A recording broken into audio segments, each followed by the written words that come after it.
Sorry. 5:31. Okay, I have 5:31, February 8th, 2022. Finance Committee meeting. This meeting is being recorded. Thank you. Okay, the first order of business is a roll call attendance. Please say your name and present. We'll start with Alita. Alita DeMaria present. Karen DeMayo present. Art Pennell present. Dr. Zalowski present. Okay, online, on Zoom, we have Sheila. Sheila Chamberlain present. Paul Conley present. Paul Connolly present. Terry Mish, are you present? I like to get presents, but no, yes, I'm here. Dave Metz, present? Okay, we have a quorum. For Is sure. anybody socially distancing or is the seat okay? No, social distance. So I'm gonna stay away from you. How about down here? That's I fine. mean, I'll just keep walking right out the I'm door. fine. That's fine too. Looks pretty in down here. Sorry, I'm not supposed to. Okay.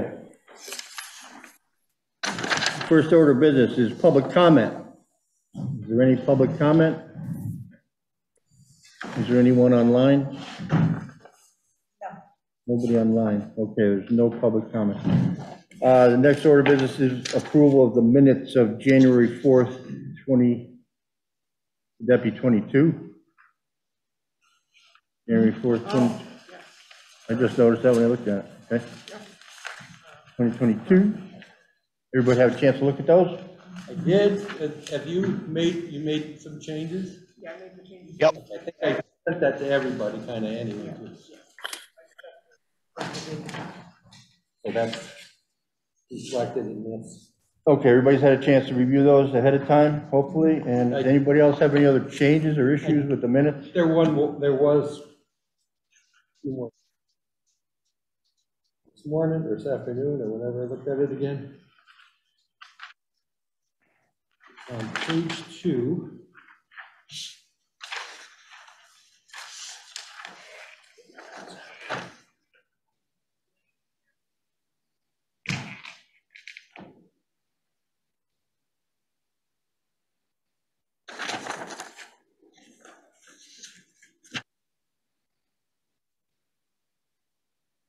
Okay, second page, the first bullet point there. That's not, it should be fiscal, first word.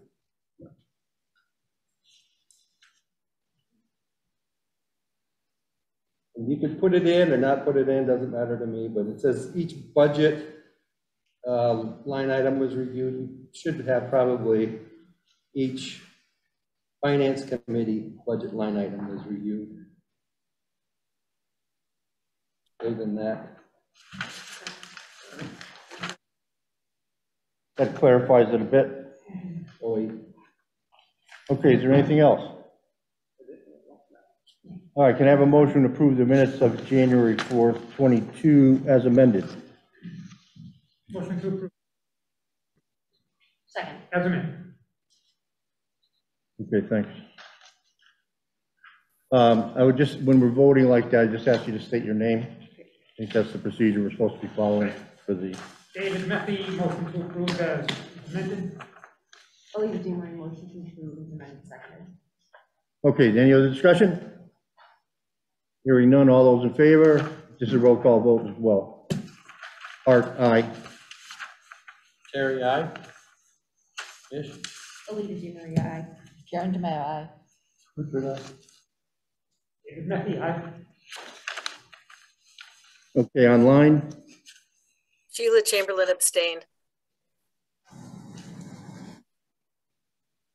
Paul? Aye. Aye. Okay, thank you.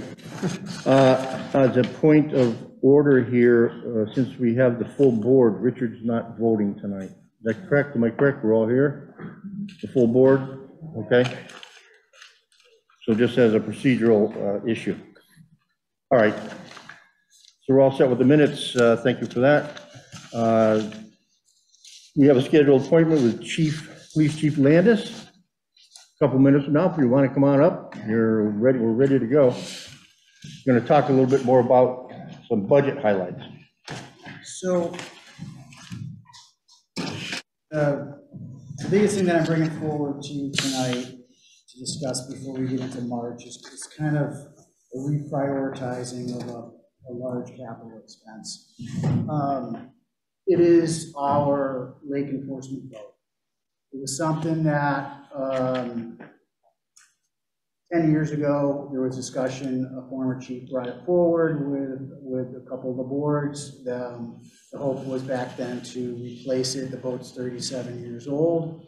And so now we're over 10 years down the road with the same set of problems that we had then. They just multiplied.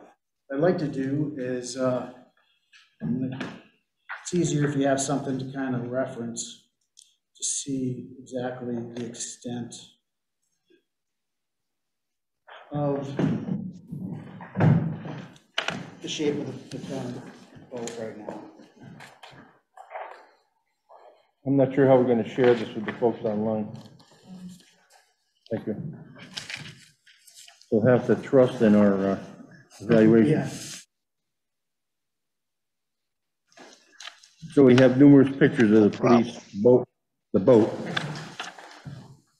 Yeah, I'm sure the chief can go over those to explain what we're looking at.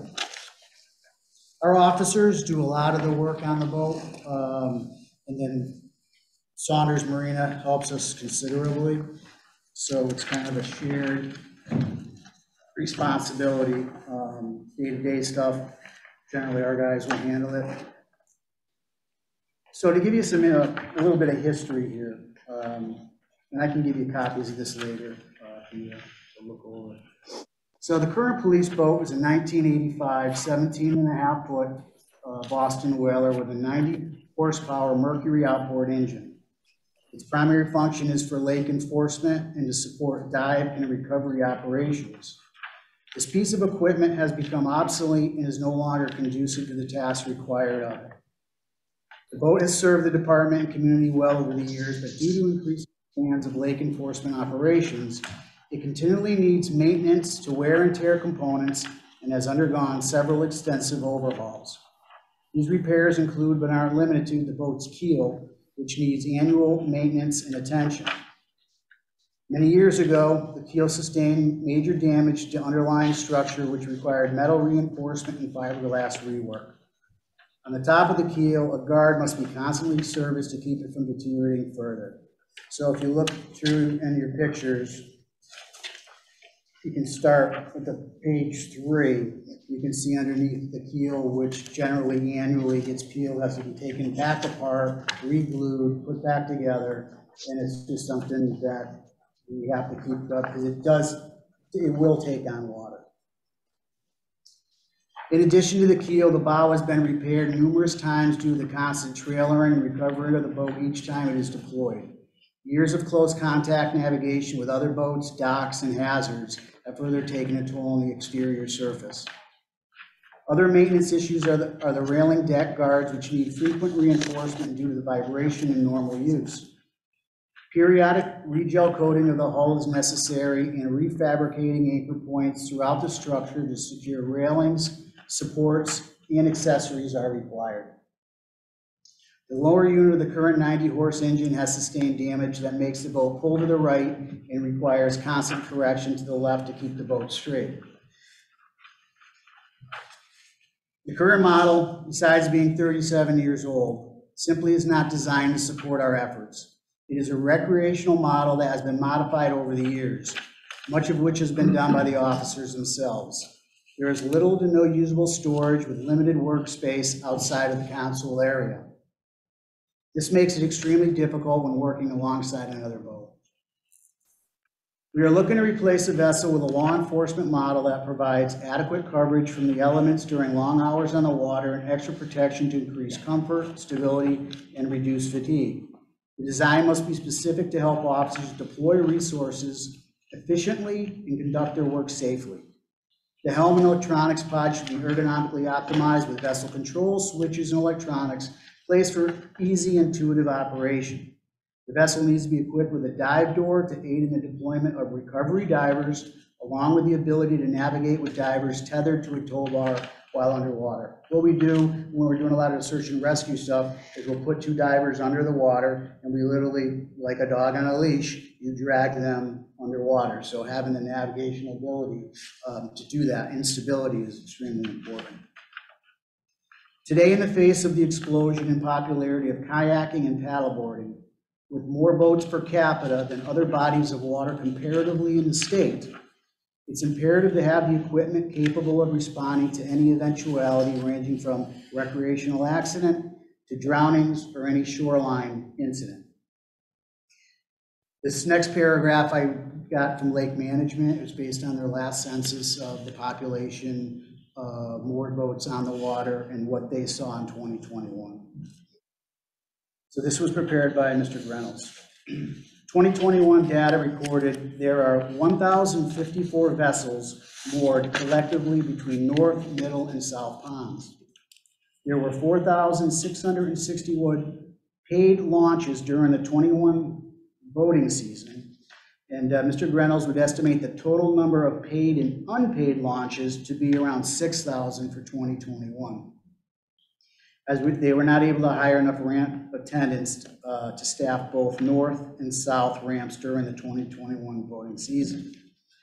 The smaller south ramp was only staffed a few weekends. The quantity of power boats has significantly increased along with canoes and kayaks. In addition, personal watercrafts and pleasure boats are getting larger and faster as time goes on. Further, COVID brought a whole new breed of extremely inexperienced boaters to Conemaugh and many other waters. The Marine Patrol Unit performed 76 lake enforcement shifts over 2021 boating season, with 69 shifts the previous year. Each shift ranges between 4 to 6 hours. COVID has had a ripple effect on the recreational boating, requiring the need to provide additional law enforcement. Prior to the pandemic, the department averaged between 20 to 30 shifts per boating season. We worked with the Hampden County Sheriff's Department and Mass Environmental Police this year to help fill any void, but their availability and capabilities are limited as their resources are strained as well. The town's purchase of the North Pond land further increased calls for patrols in and around the shoreline, from boaters congregating in large numbers, creating navigational hazards, to visitors on the shoreline littering, consuming alcohol, and utilizing the area as a public restroom. Of significance, last season, police and EMS responded to a boating accident where the occupant of a boat was thrown from the vessel, resulting in their leg being severed. The operator was found to be under the influence of alcohol and charged with same. It's well known through officer and boater interaction that alcohol is routinely present, and in many of our more serious incidents, alcohol has been a factor. Certainly the biggest deterrence to curb negative behavior is to have visible patrols. Southwick receives tremendous economic, recreational, and tourism benefits from maritime and recreational users on its lake, and in return has an obligation protecting public safety, property, and conducting search and rescue operations should be expected. Our lake is a prime attraction for residents and visitors in and around Southwick, and it's imperative to have the equipment that will allow service and protection in all capacities. This procurement was brought before the Board of Selectmen and Finance Committee over 10 years ago by Chief Mark Krenicki, with the exact same concerns addressed. These same problems are now 10 years older, and the need for replacement is 10 years past due. Based on what we have been told by the vendors, if this expenditure were to be approved and the money's available after July 1, we would still not see the boat for another boating season.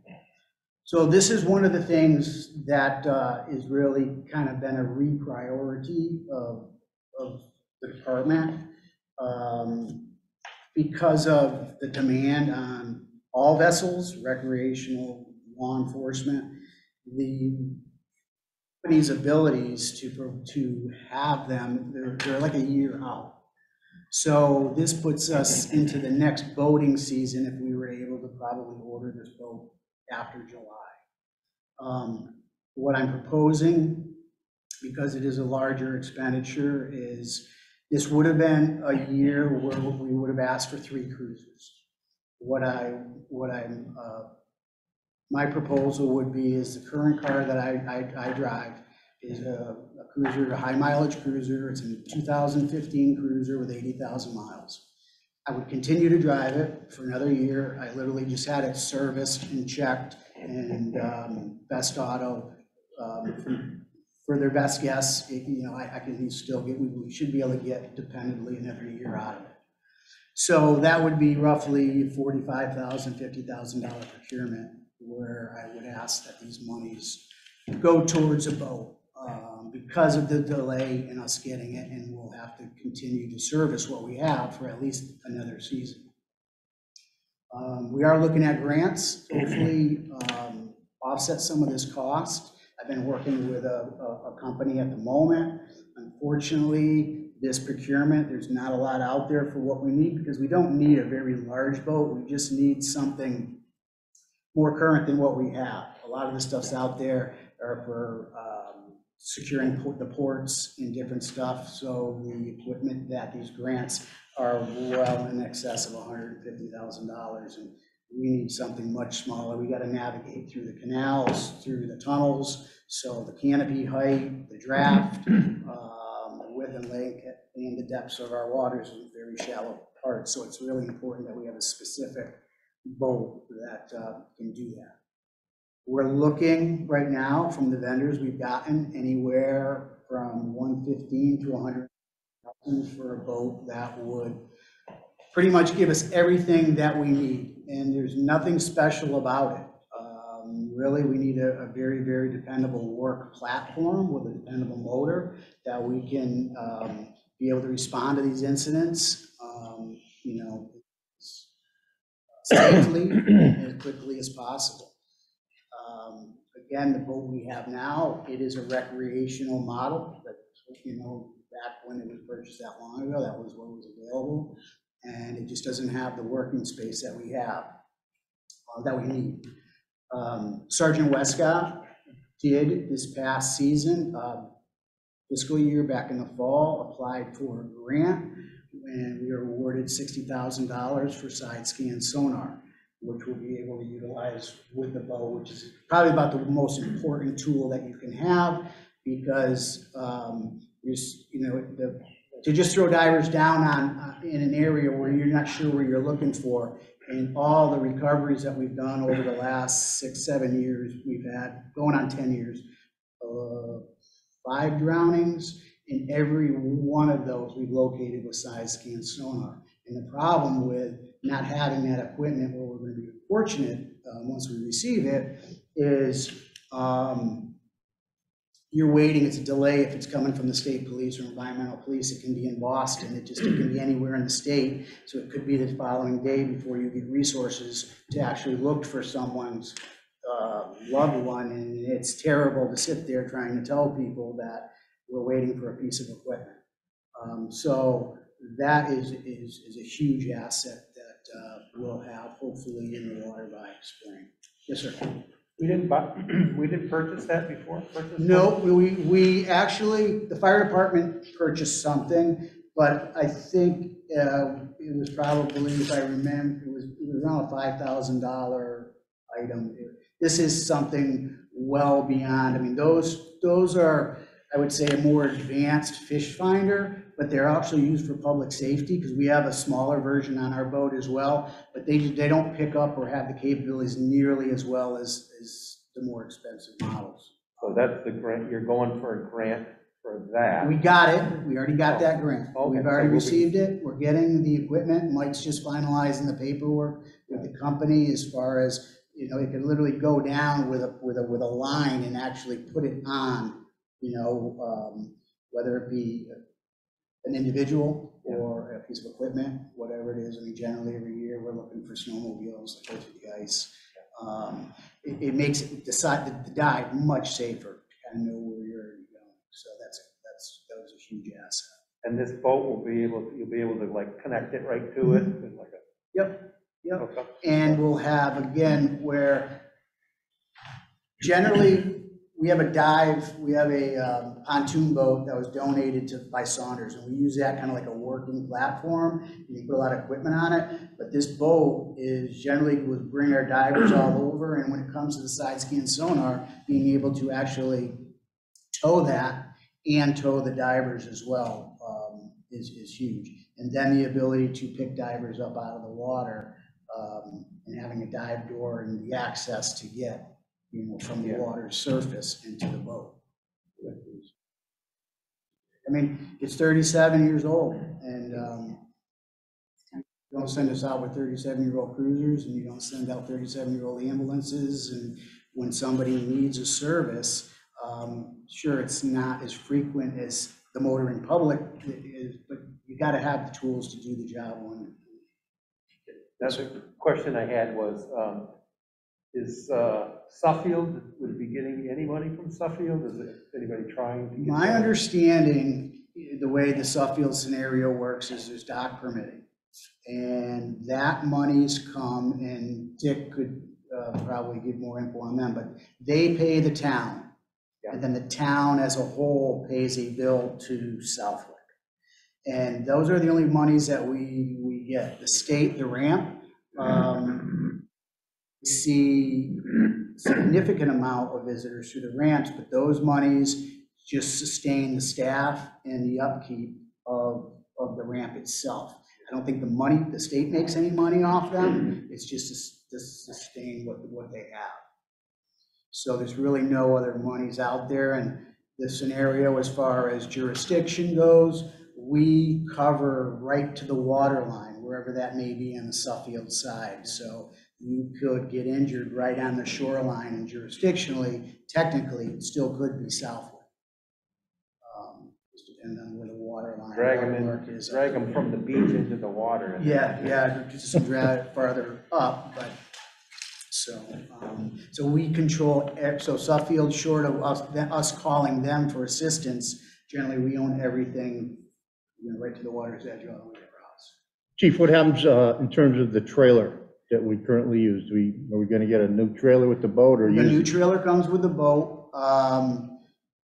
Certainly the current boat, I think there's some monetary value still to it for the recreational owner, whether it be through an auction that we do like with our cruisers. It may find a useful purpose in one of our other groups, lake management or something like that as well. So I think we could still get something from it. The hopes, one of the things we're exploring is actually the state has provided a location on their boat ramp, and we're exploring grant monies for an actual boat house, where we could have the boat there on the water so we could deploy it 24/7. We do have a boat we can currently do that with, but it's a stripped down version. There's just so much equipment on this, you just can't leave it out in the open the way it sits, but with a boathouse. But we're hoping that we're going to get some grant money to do that. But the main thing is the tool, a dependable piece of equipment. I know that I don't come before you again until March. There's a date so between now and then, I'll come back.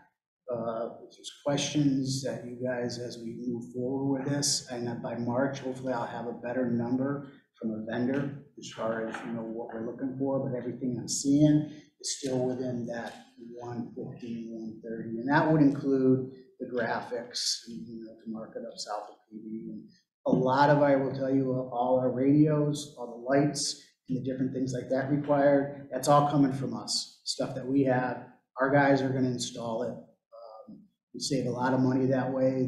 There's some guys extremely talented in doing that, and I just rely on them to do that. So that will bring down our costs a little bit, same as like we do with our crew. Is that true with the communications equipment as well? That'll be transferred, or that'll be from our own resources? We're looking to purchase it. So Chief, so 114 is the capital, and then you said you usually will 3 vehicles a year, and you're going to defer one of them. Yes. That's a 50,000 offset. Roughly 50,000. Yeah, I'd be offsetting. Yeah. So I would only be coming for you for 2. So do we know pretty much what the total variances from your, like, let's say we were gonna do a level set budget from last year or this year to next year. Do we know what this it pushes us up in terms of a percentage? We probably know a lot. I won't think more than 3 or 4%. I'm just guessing off the top of my head. You'd be right in that 3 or 4% range, I'm thinking, without doing the numbers. I mean, one of the things that you'll see in the budget, which is something you guys can talk about because to save time before I even come to you, is it was a method in which, if you'll notice my overtime line item and the rec patrol line items, every year we come before the board because we're always behind in that. And it certainly isn't because of waste. It's justified. I mean, I can kind of predict my overtime budget is around $13,000 a month consistently. I think somewhere along the way, years ago, I think at where our overtime budget was at one time, it was either decreased or for whatever reason, it never increased to, it's just, we've never caught up to it. So if we're doing a 2% every year, just on top of what we had, we're still falling way behind because I'm still always consistently, if you look going back, you're looking at probably $20,000 to $30,000 consistently. We're always asking back into that overtime budget. So my thought was that I would add $30,000 to the overtime to bring it up so it's more consistent and then work from that number. And I had a meeting with the Board of Selectmen regarding this a little over a week ago, and they recommended maybe let's cut that in half and work from there and still do the process. So, I mean, I can work with a level funded budget, but as long as you know, I'm either coming in front of you for 30,000 or 25,000 versus increasing it in the beginning and coming before you for a lesser amount. So I can work however you guys want to work. It's more of a logistics. Well, I think that decrease in the overtime would have come from was years ago, when they added, I don't even know who the chief, can't remember who the chief would have been at that time. By adding this officer, we're going to be able to cut down overtime. And we've heard that, a few times. And in reality, it doesn't end up being that way. So, The hardship. that's where that came from originally. It was like, if you give us another officer, but we need it because we are a growing town. No, we do. I would make my argument differently, not to save money so much as the need. But I will tell you, and this is not a negative criticism against our younger officers. This is common across the country that chiefs are dealing with new officers is they like to take their time off. Where in the past, people, they routinely worked. They did not take sick time. They took most of their time that was afforded to them, but they came to work. And they worked all kinds of extra additional details and stuff. Our younger population, generally speaking, and this is going across the state because I'm hearing the same from all the chiefs I deal with, is they can't get people to work. And they're all dealing with the same issues with filling shifts. And it's other industries as well. Yes. It's not. Yeah, exactly. You're right. To back you You're up. 100% right. You're 100%. And that's something that we all are dealing with regarding our staffing. So, but again, when you look at what, that's what when I was looking at my overtime and the rec patrol too, however you recommend that, you want to move forward, I'm certainly obliged to continue as usual, or we bump that number up a little bit, so we try to defer some of that bulk in the screen. So just a statement, and it's not going to get resolved in this room or with this committee. Those numbers that you just shared about the growing use of the lake and everything, I think cutting overtime and making you manage that is irresponsible. I mean, you definitely need it. You shouldn't manage to a budget where you have to keep coming back for things.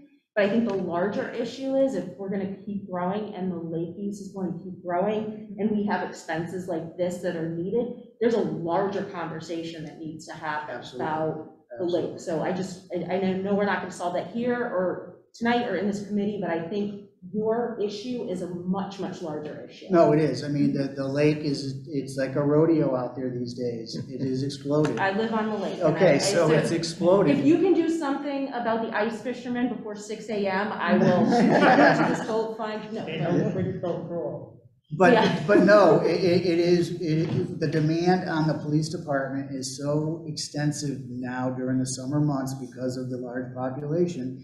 And we get no, other than what we, procure for ourselves, and we kind of been sticking for the same over the years, there should be an outside source. I mean, a lot, I would say, I don't want to think about half, but I would probably pretty close to it is the population's coming from outside of Southwick. And we gain no revenue from, we do, our businesses do, in other ways, but they're requiring, more lake enforcement. Now, like I said, I started working with the sheriff's department a little over a year ago. They do have a marine unit, and but we have an issue with the sheriffs, not with regards to how they operate, but the powers that they possess as a sheriff and their ability to force only certain things. Because they don't have 90B powers, which is their ability to write tickets and their violations. They can be out there as a presence, keep things safe. We put them with our guys, and I'm working with them to hopefully another way around that, because they want to fill a void. The sheriff has been great with trying to offer resources to us, and we're going to do that again this summer as well. One of the big problems that we're dealing with is our police officer certifications under the new legislation for the police officers' standards of training, how we get certified. So we have officers now that are in what's called the Bridge Academy. It is an additional set of hours for those who've never been through a full-time police academy. It's to bring them to a level of certification which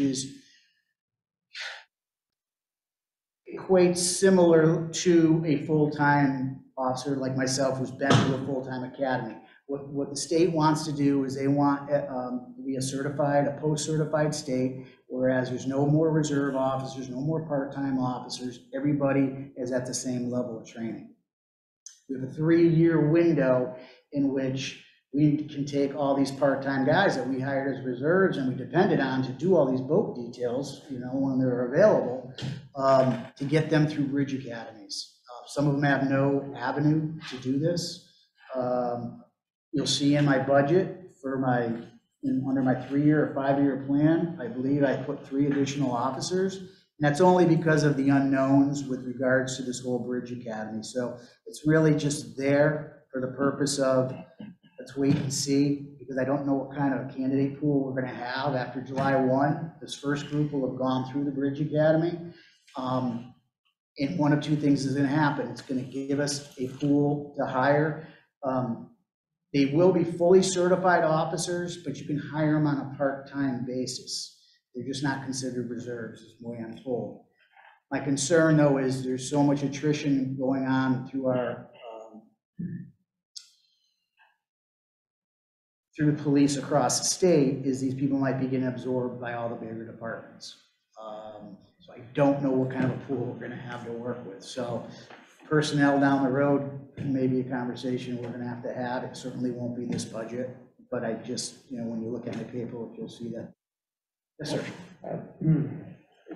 Real quick, back to the boat thing. Not sure how this is going to be paid for, whether it's like bonding, however it's going to be worked out. Who's going to be doing the pitch at the town meeting for that vote? Well, if you support it, I can certainly do it, but I can put together something similar to what we spoke of, the highlights of it. I constantly get calls from the different citizens restoring Congamon throughout the boating season and the people that live around the lakes because of the need for people to be out there. Certainly, I know we would have a lot of support from that community, no doubt. But I'd be happy to make that pitch. I'm just saying, I don't know who's, you know. I mean, the need for it certainly is public, and I it's mean, there. it's just, public safety related, without a doubt. It's, I just want to make sure there's somebody that, you know, that whoever's going to make that pitch for that additional stuff, Mhm. you know, is going to be, you know, right on it. Yep, So, just no, I understand. whether I, you know, No, I get it. it's for analysis of, you know. I mean, it may be standard something that we would have several people, because Right. everybody's got their expertise, you know, Dick Right. certainly has his with regards to the challenges that lake, you know, management faces with the population. Yeah. And as ours, and, actually fire as well, although they have a boat, they're responding to the same accidents and things we are as well. Just Yeah, looking ahead. I don't think it's gonna be a difficult sell. I don't think so It's a either. 37-year-old boat, and if you're taking on water and doing repairs, if we spread the cost of this out over 37 years, it would be peanuts, right? Yeah. Oh, yeah, And that's it owes us probably- nothing. And I commend you and your guys for doing all of the creative and innovative stuff yourself and saving a lot of money and keeping the thing probably living longer than it needed to. Probably works against you that we're only coming for a boat every 37 years instead of more frequently, because another great point you made was that the town does receive a lot of benefits from visitors and the recreational use of the lake, and, you know, this is, you know, important tool to support all of that, so I don't think it'll be hard to sell. No, I don't think it'll be either, but I, you know, I just No, look I- ahead for pitfalls. Yeah, no, I agree. I think probably 2 or 3 of us that There, be ready to answer questions. can be very specific and, without a doubt. The other question I had is, if you, at boat,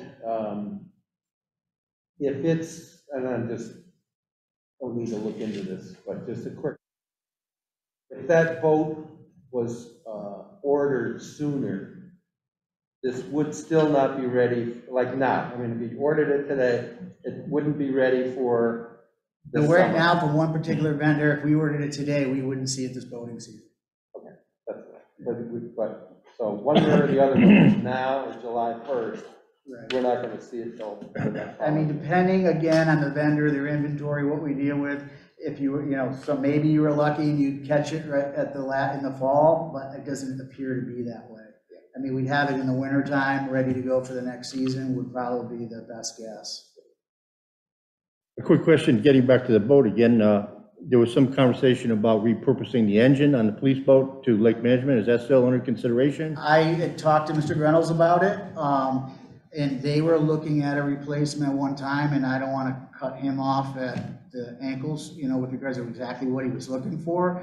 But he was looking for something in a 90 to 150 horsepower range. This is a 90, it's a well-maintained boat, motor. There's some, some small things that I think it might be more related to the steering in the boat itself, but I think it could be something that they, would be able to use, because the current motor on their pontoon boat now is like a 75 horsepower. It's been well over serviced. I think this would probably work that pontoon boat, everything they needed to. So.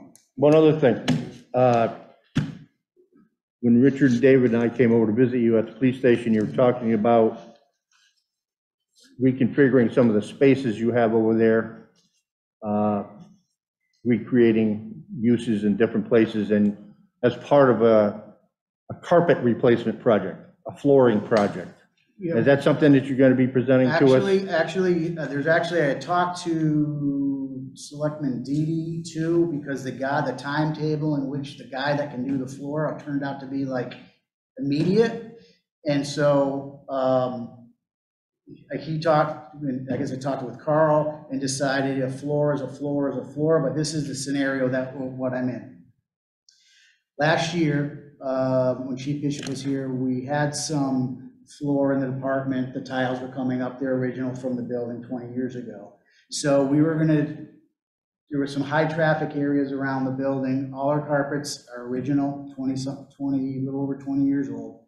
So we looked at some places that were really bad, and we were gonna kind of piecework a couple of those really bad spots. Nothing would have matched. As it is now, we have 3 different floor surfaces in there because they've been changed over the years. Although it's nice to match, but they don't, but some of them the tiles are coming up, so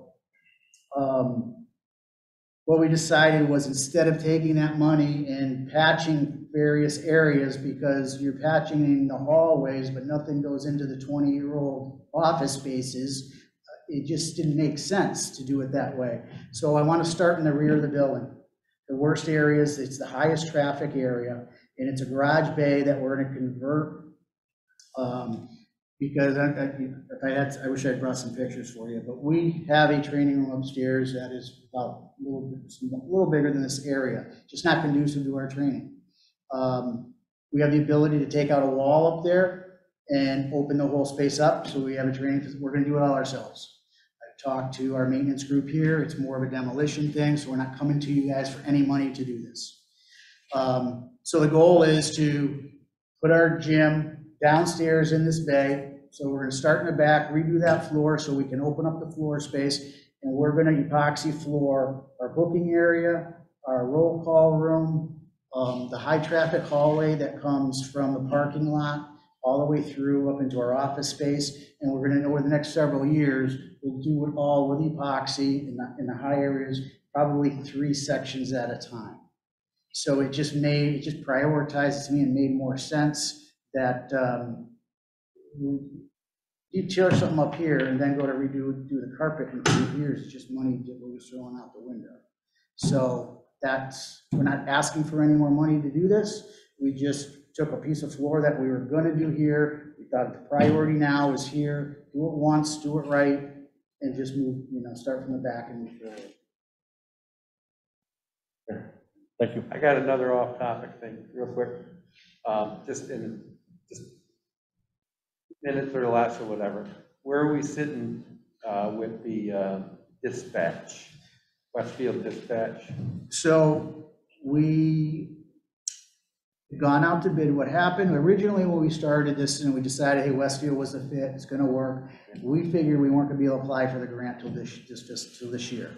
Well, the state told them, no, hurry, get your paperwork in. They gave us, I don't know, it was 2-3 weeks. So we crunched some numbers really hard with Westfield. We got them in, we got the bid, we got everything, under the timeline. We were awarded the grant from the state to make it happen. So, but what that did is we only had one company who we probably will still use, but the RFP that went to them didn't cover everything from A to Z that we felt covered Southwick's best interests, and Westfield's as well. So when the project was done, an example would be we weren't getting the coverage in a particular area of town that we need, it would have been on us to fix that. So literally today, I just finished the draft that was drawn up. We actually, Mike Gerard, who is a reserve officer for us, we assigned him the project manager. He actually did West Springfield's entire project. He's very familiar with this. This is what he does. So he literally finished the draft today, 70 pages. It covers everything from the structural analysis to everything that we would need to also, you have to give us 98% coverage outside of buildings and 95% coverage inside of buildings, specific to the schools, to the elderly community complexes, to State Line, Bar, to all our points all around town. So it comes back to putting the ownership now back on the individuals who are proposing the job to us, that they have to, so that'll go back out to bid within probably the week. March 23rd, we have set a deadline for anybody that bids to come in, do a site visit of all the places. Then I believe they have 2 weeks from that to go ahead and do the proposal. So that set us back a little bit, but it was probably well worth it because of the protections that we're going to get. We're hoping there was some money that the fire chief and Mr. Vilas got. There was some communications money through the state that was earmarked for radios. We got permission from the state to actually utilize that money where we're going to, hopefully within 3 months, we'll actually be able to, in an emergency, be dispatched by Westfield. We're gonna have a console set up there. There will be connectivity with them. State 911 will be able to transfer calls as they come in directly to Westfield so that they can dispatch our people, because we're gonna have, there's gonna be a staffing shortage, no doubt, from what I can see. We may have some part-time people that maybe don't leave, or not that I'm expecting any of our current people to, our full-timers to leave, but they're gonna be taking time off, and filling shifts is gonna be a problem. We have 2 open shifts every week that's always filled by part-timers. So my goal would be to make those midnight shifts, because we have less call volume, and those 2 midnight shifts per week, we would send those calls to Westfield for 911. So it'd be very limited, but it gives us that backup. So and Westfield's on board with it. The state said it can be done.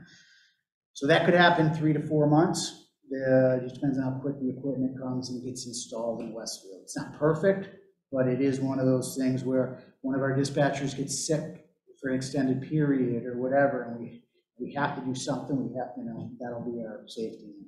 Now, are we still looking at the huge outlay of funds for communication equipment? Because I remember a year or so ago, you had the presentation when we were thinking about partnering with, I think it was Chicopee, Long Meadow, for the regionalization of the dispatch. That sounds like that's gone away, and now you're trying to partner with Westfield. Well, we're partnering with Westfield. Partnering with Westfield. But I remember there was some outrageous number that we were going to need to spend on communications equipment, and that would have kind of gone away if we partnered with Chicopee. It would have been roughly 1.5 million was Yeah. what we were getting for total infrastructure and communications for all of our, to revamp our entire system throughout the town. And certainly regionalization, we won't have that. There will be some cost, much of which the grant's gonna cover. I'm sure we could get you, if you haven't seen it, is we do have an IMA with Westfield, which shows the structure of our payments over the years. It is significantly lower than financially. It's kind of a no-brainer from my perspective. It's going to be different without a doubt. We're a small community. People are used to walking into dispatch, and we've kind of hashed this out, and we were at a good place with how we're going to handle it. But in time, you're going to pick up the phone, and you're not going to know that it's being answered in Westfield. And are employees also going to be manning the dispatch center? Because I Our know there was employees, concern about the loss of employees. this is something that is we have 3 employees that are looking at retirement, and we're coming to final terms with a separation package that should be done by the end of, I think the actual paperwork comes to the board in the next 3 or 4 weeks, and that should be finalized. Their goal is to stay on until the door is closed. And our part-time people, one, she works in other departments in the town now, besides she's a part-time record clerk, so she's not going anywhere. And one other individual is a part-time dispatcher who works very little hours, and I don't think has any interest in, once the door is shut, to continue with communications. So for the timing, when it comes to personnel, it's never great when somebody has to decide, I want to retire now, when maybe they thought they had a year or 2 to go. In the biggest picture, I guess this just hurts less, for these people, because they were truly, all of them, 25 plus years each, so much longer. I mean, truly dedicated. And you don't see that in the telecommunications industry anymore. People come in, the turnover is terrible. So to have people that have been this dedicated to their profession is exceptional. You just don't see that anymore. So I believe, I know the Board of Selectmen was extremely, wanted to make sure that this package, when they so choose to leave, is kind of a thank you for everything you've done. And it seemed to be very received well from the dispatchers union is also. And so there was some stuff they had to come up with, fine tuning and everything. But I mean, again, for a community to have to make this decision and move, this was probably the timing, was the best time to do it, without a doubt, financially and for personnel. Have one last thing. Yeah, I'll shut up. The radio situation, there's spots that you can't, you have a hard time reaching people out and about. How am I trying to say this? I've already talked to Chief Anderson about the fire, and I don't know, we gave money recently, to the planning board. They're doing they're gonna have somebody be doing a study this is for phones. But to see if there's dead spots that where there should be maybe an antenna going up, and stuff like that. And it was like $9,000 that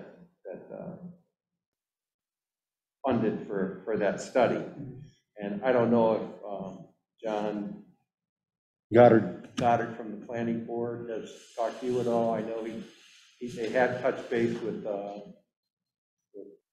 fire chief.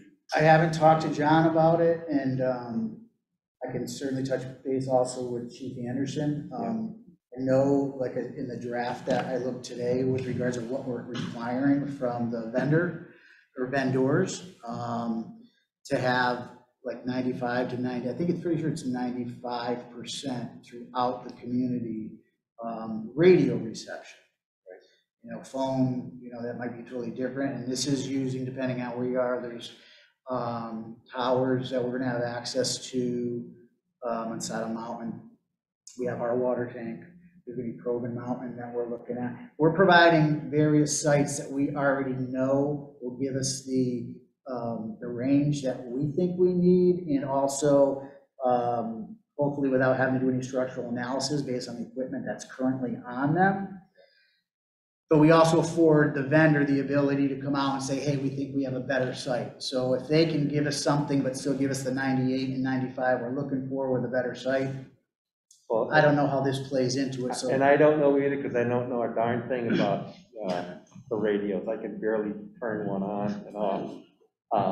But I just want to make sure, because I've seen this happen too many times in this town, where somebody's going one way and somebody else is going another way and somebody else is going another way, and then you find out that none of that stuff meshes.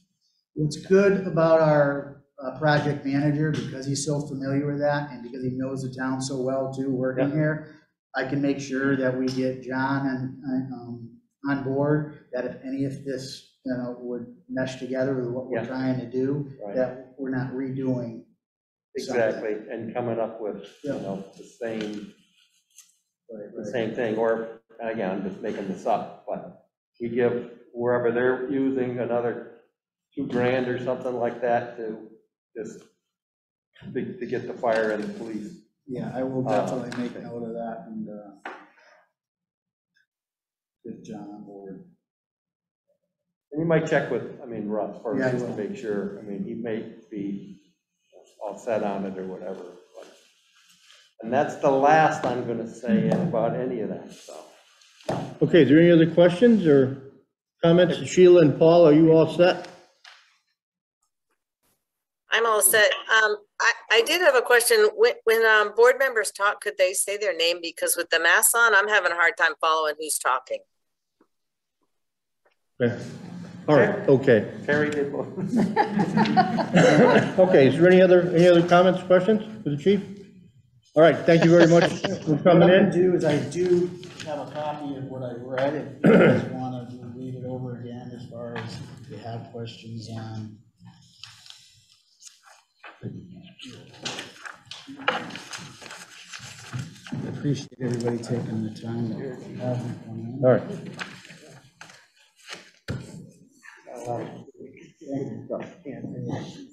Okay, thanks again, and thanks for the job you guys are doing out there all the time. Appreciate it, and we appreciate the support. You guys are great, and anything that you need from us, please don't hesitate.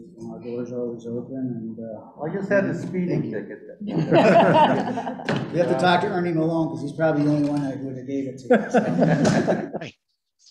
All right, thanks, have a good night. Okay, good night. Good night.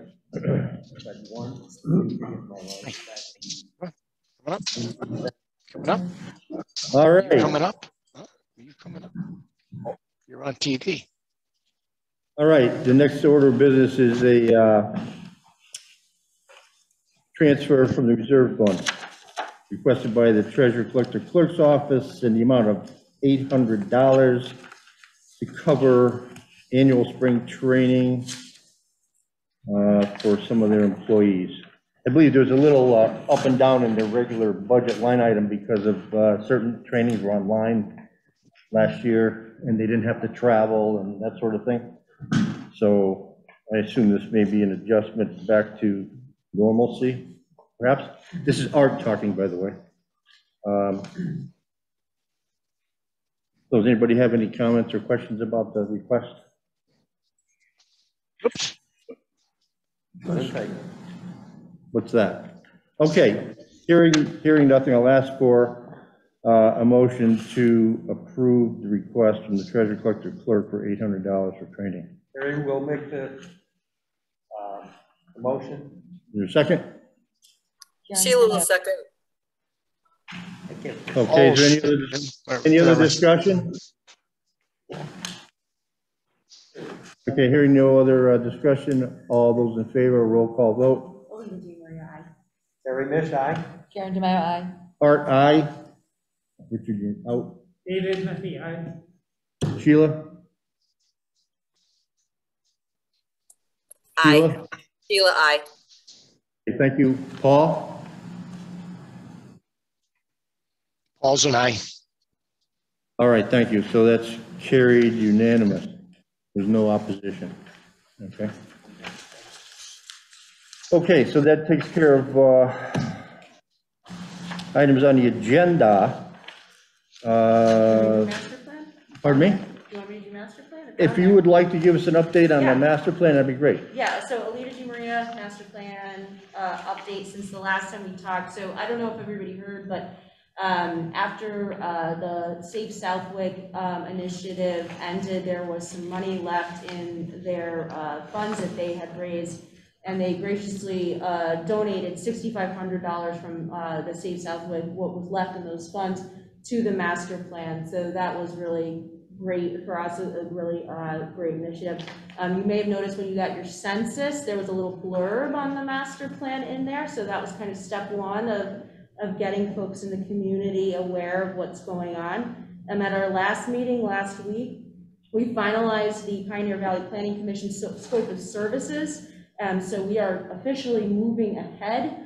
We plan to start the survey in March, and we'll probably run the survey through the March to June timeframe, and we'll run 2 live workshops in person to further define what the results of those surveys are. So the goal is that we will be done with everything by June of 2023. I don't know if that's lofty or not, but we're on a mission. So right now we're working to develop some survey questions, and we meet again in actually we're meeting again next week. We're doubling up this month because there's a lot to do. So that's where we're at. Sounds good. Appreciate your work on that. And that's good news. We got that $6,500 towards Yeah. towards the purpose, towards the cause. That's great. Okay, The planning board is requesting additional money for the master plan for next year. We'll be seeing that in our budget hearing. you have a number in mind yet? 59,290 for FY '23. What's the number again? I think it's almost 60,000 for FY '23, somewhere around there. I might have wrote down my notes wrong. Is that right? All right. Well, it was 55 was the request, but I had questioned in some. Is that going to cover the whole deal, or will they be back again? Well, we're still looking for, we've got the grants and stuff that we're waiting, so we should, yeah. All right. You all set, Terry? Sure. Okay. All right. We have on the table a couple of documents, and the folks online should have received something in their email. We have a table of approved tax rates for a number of towns in the area, something to compare Southwick to. Shows the various tax rates, residential and commercial, industrial, for the last 3 fiscal years. Southwick seems to fall somewhere in the middle of everything. Doesn't seem to be too low or too high particularly. And we're going to work to keep it on the low side of that. Just a question, pretty much every town went down a bit. Do you know what the impetus for that is?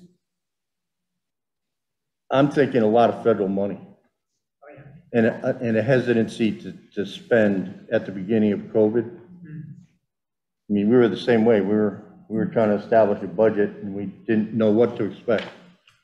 So I think we were pretty cautious, and I think probably a lot of communities are that way. There's a lot of federal money around that's covering some bases that people weren't able to, projects that people weren't able to accommodate before. So I think that's probably part of the reflection. Other than good fiscal policy and, people just tightening their belts, Okay, so the other document is an update on the construction project to demolish the former association building behind the fire department. And we now have a rough estimate in front of us, provided by Time Bond. And they seem to suggest that this may not be the final estimate, but it's close. We're not repurposing the building? That's not my impression. It's in the email, because I thought the same thing, Karen, that they had said they were, but they're on what's labeled page 3 at the bottom, they've got some considerations of why it can't be repurposed. I remember the same conversation.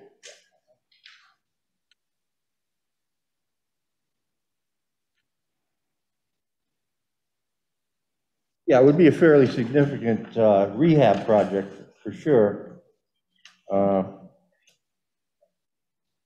Sometimes I wonder if there was an immediate need, whether or not we'd be looking at it a little bit differently, but I get a sense that there's not an immediate need to reuse that building.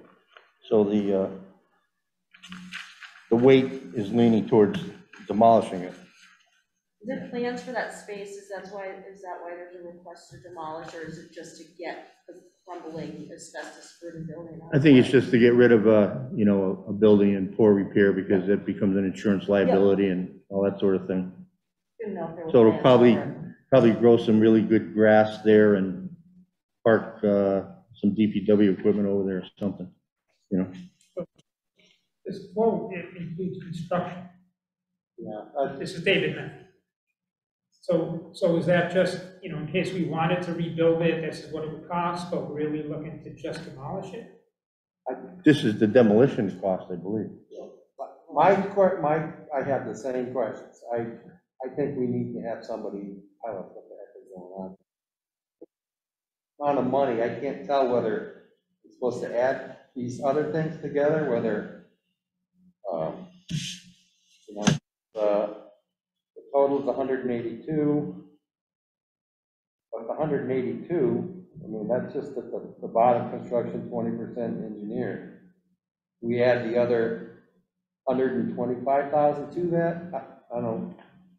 Yeah, but what are they gonna be So constructing? if you look at it, the construction, the lines are messed up. So if you add the abatement, the site prep, the demolition, the site restoration, that's labeled under the construction. That's a subtotal. That totals Oh, okay. 125. Okay. That's a subtotal. Yeah, so the lines aren't what you would normally, because I said the same thing. Well, the lines are okay. Yeah, I said the same thing.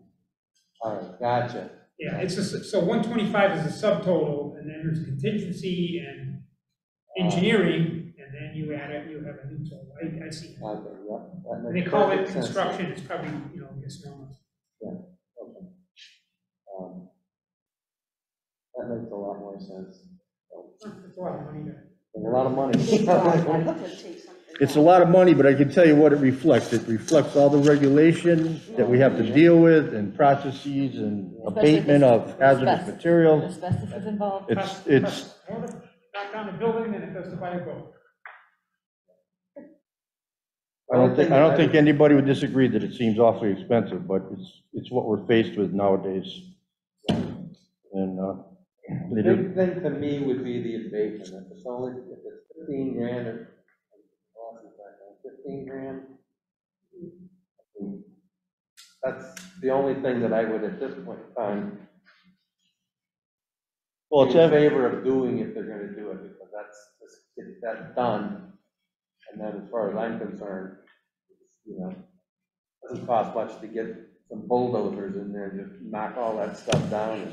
yeah, but they have to do a wetland evaluation in the area. They have to mark it. I mean, I'm telling you, I don't disagree with what you're saying, but Or do the abatement and buy the boat. if you can convince the select board of your position, and I'll go with you, then maybe we could have a different outcome, but, you know, we see this happen all the time. It's a sign of the times, you know? Regulations cost money, and here it is, right in front of us. Okay, so this is an FYI. Certainly if you have questions, you could call up one of your select board members and query them on what their thoughts are. Well, it makes more sense now. Okay, is there any other new business? I just had a question on a different topic that Dave and I came across when we met with Randy Brown and DPW and Water. Last year at the town meeting, we approved $575,000 for work on the water main. And he said we did not spend that money because we got federal money, the ARPA money. And so the town was able to use that. What did we do with the $575,000? Do you know? I don't know. I didn't know that they swapped the money that was appropriated at town meeting for ARPA money. They used ARPA money for That's a what, project. am I correct? That's my interpretation. That's what Randy told us. So there's $575,000 in capital funds. What happened to it? Well, I Where think did it that's a go? question for Randy, right? I mean, he's got the answer. He's in charge of the.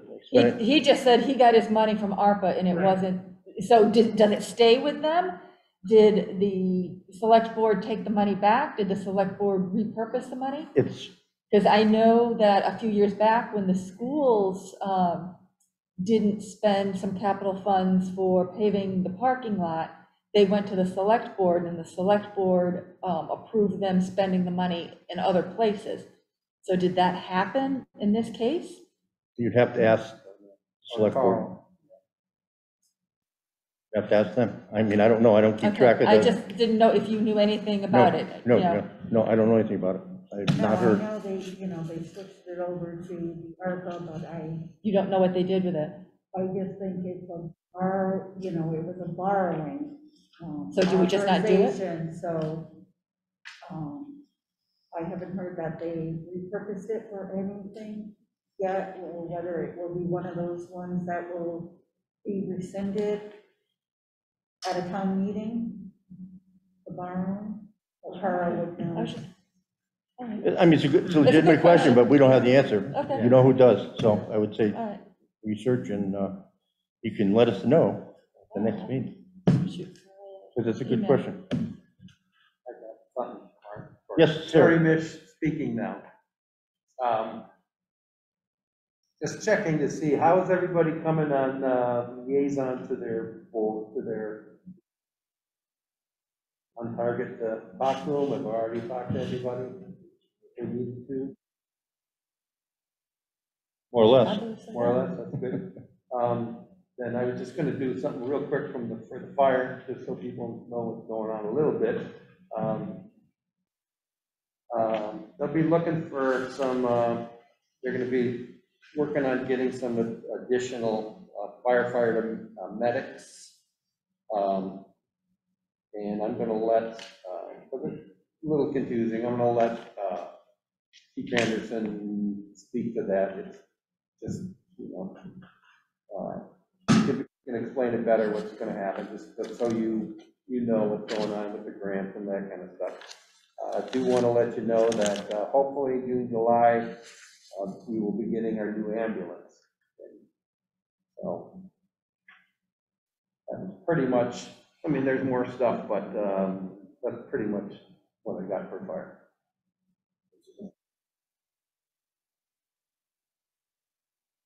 Speak up, please. Just question was when there's going to be a meeting at Capcom, and there is one for the 17th at 5:30.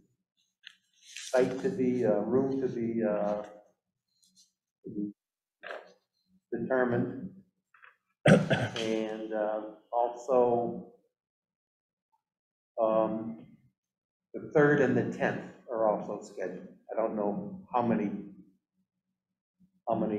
capital projects there are, but those are the 3 things that came from Robin. Yeah, I'm just looking at it now. All right, thank you.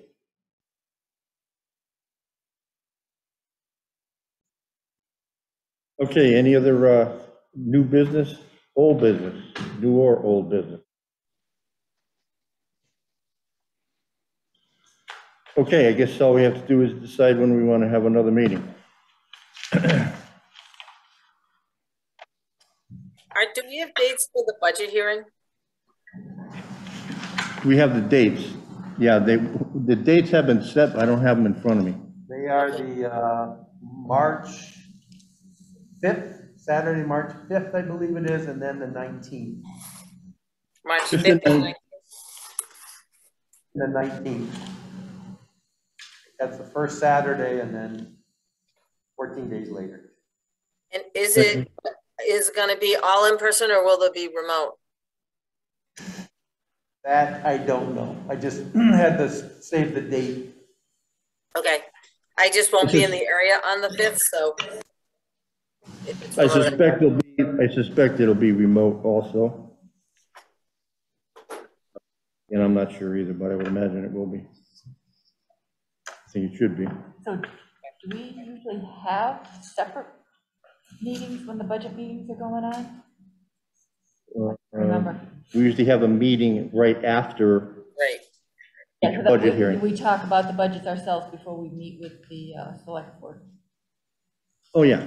Yeah. Yep. So in light of that, we perhaps don't need to schedule another separate meeting in March. If we're going to be having a budget hearing, we're going to have a finance committee meeting right after that, following it. We'll just call the next meeting as March 5th after the budget hearing. Is that okay? Yeah. Yeah. So we do normally every year.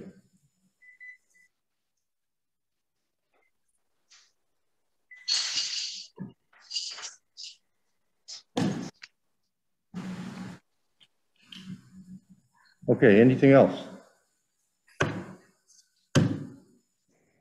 All right, I'll ask for a motion to adjourn. DeMaria motion to adjourn. So moved, Paul Conley. Paul, second. Any other discussion? Hearing none, all those in favor, roll call vote. Maria, aye. There's David Patrick Mish, aye. Karen DeMayo, aye. Art, aye. Ed Murphy, aye. Online? Sheila Chamberlain, aye. Paul? Paul Conley, aye. All right, we're done. Thank you very much. Have a good night. When I was in high school.